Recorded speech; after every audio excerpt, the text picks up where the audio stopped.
po si Senator Coco Pimentel ay ihaharap na po sa Korte Suprema. Ito pong kinu-question niya po itong validity. Kung constitutional po ba yung 2024 GAA budget natin. No?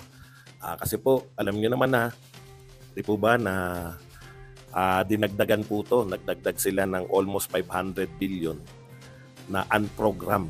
No? Kasabay halos niyan ng panawagan na yan, nagpanawagan din po si Congressman Lagman sa Kongreso naman. Ganon din po, no? Kino-question niya rin itong validity ng 2024 election 2024 budget. Senator Pimentel po, ano po yung basis niya? Bakit niya po questionin sa Supreme Court, di ba? Babawasan na lang natin ang pasakalye. Pag in-upload ko po ito na babawasan ko na lang ng pasakalye dun sa mga walang katuturan. Ayon po kay Pimentel, ito po yung mga dahilan niya bakit isasampan niya sa Supreme Court. Ito, si Pimentel muna.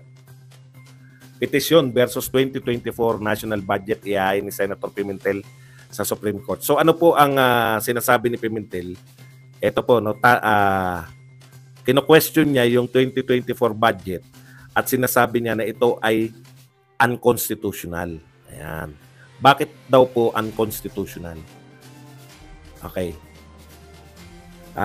Target ni Senate Minority Leader Coco Pimentel na maihain sa lalong madaling panahon ang petisyon sa Korte Suprema para questionin ang 449.5 billion na dinagdag ng Kongreso sa unprogram appropriation sa 2024 national budget na ayon sa kanya ay labag sa konstitusyon. Okay. Bakit po labag sa konstitusyon? No? Napaliwanag niya na yan dati. No? Kaya po labag sa konstitusyon, ang Kongreso daw po, hindi sila pwedeng magdagdag ng budget. Ang pwede lang nilang gawin mula po dun sa inihain ng Pangulo. Kasi po, ang magpapatupad po, tagapagpatupad, yung executive branch. So sa kanila po magmumula yung kahilingan. Sabi ng presidente na nagre-represent sa buong executive, ito ang kailangan kong pondo. No? Ito lang. So walang karapatan yung taga-approve. Sila kasi nire-review nila eh. Hindi po pwedeng manggaling sa Kongreso yung mga pagkakagastusan. Ang pwede lang nilang gawin, pwede po sila magbawas. Kunwari, ang budget para lang madali 1 trillion. Pwede po nilang tapyasan yon. Sa tingin nila, hindi naman importante yan. Pero hindi po sila pwedeng magdagdag. Kasi pag nagdagdag sila, hindi na galing sa presidente yun. At bawal nga po yun. Bakit manggagaling sa iyo yung proposal? Taga-approve lang naman kayo. Alam niyo yung ibig sabihin? Taga-approve lang kayo. Parang kung tayo mga teacher, pwede bang ang pangit naman na sulatin mo? Di ba nung araw may sulatin tayo, team? Pwede bang teacher na mismo yung gumawa? Hindi, taga-rate ka lang. I-approve mo yan o hindi. Ganon din po yung budget. Galing po yun sa Pangulo. Kung magkano po yung hiningi ng Pangulo, pwede mong tapyasan kasi kakatwiran mo, hindi kailangan to. Hindi kailangan yan. Okay. Yun yung una. No?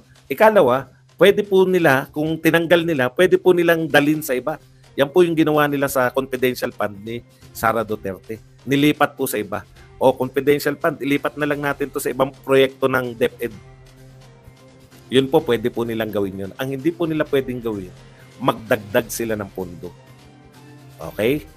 So sa madaling salita, itong 449.5 billion na idinagdag ng Kongreso, unprogrammed. Hindi alam yan kung saan gagamitin. Kasi wala nga sa Pangulo eh. Hindi nga galing sa Pangulo. Unprogrammed. Ibig sabihin, bahala na kung sino. Kunwari, yung 12.5 na dinagdag sa mga congressman na budget nila.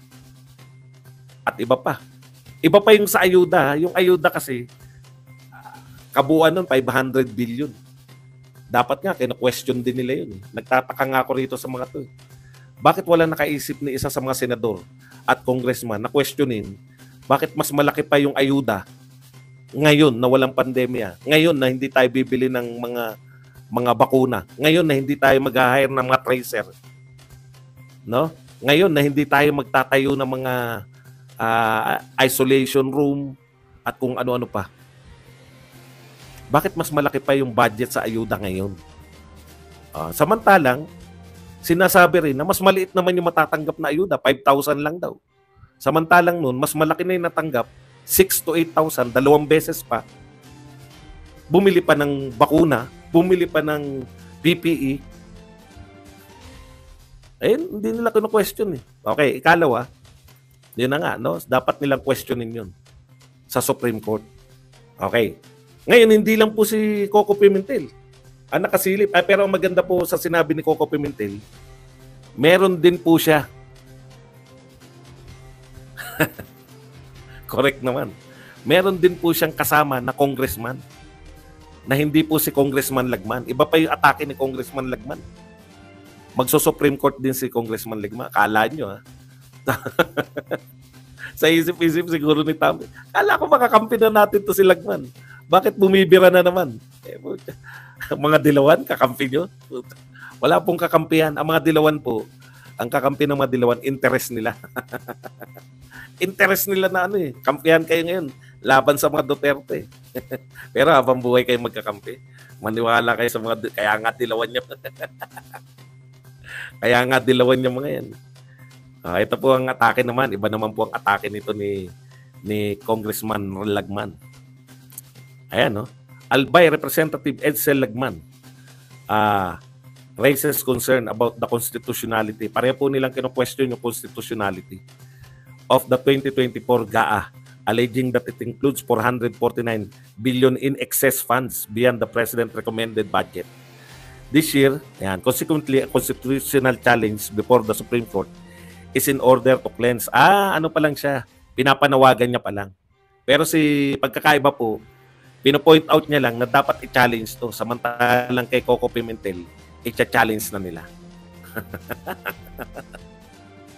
Natawa naman ako sa Sara Isko. Alam niyo po, wini-welcome naman namin kayo mga Iskonian. Pero kung lang po kayo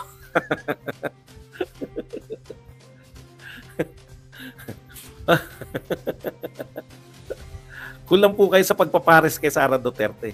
Welcome po kayong suportahan si Sara Duterte, pero kalabasan naman siguro na mag-impose po kayo sa aming Vice President, sa ating Vice President. Hayaan niyo po dumiskarte yung mga Duterte. Di ba nadala na nga tayo? Di ba? This time, pwede po ba Duterte naman po ang pakinggan natin?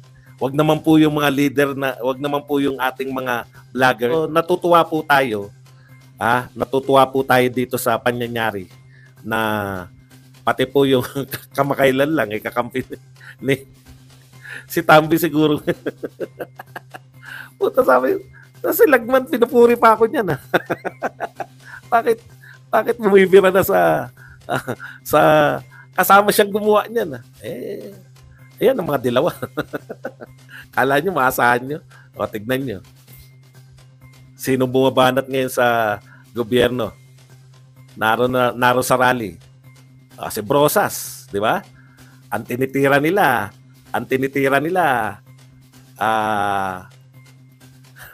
Si BBM. Sa chopper. Kaya po kayo nakakatawa. Ang daling no? Akala nyo matatag yung alyansa nyo na yan. Naku po, wala pa nga isang buwan, no? Nagsuportahan kayo para tanggalin yung CIF. Pakinggan nyo yung banat ni Brosa sa rally. Sino binibira? Itong gobyernong ito ay walang sa mamamayan. Di ba? Picture kayo. Kala nyo ganun magtrabaho yung mga yan.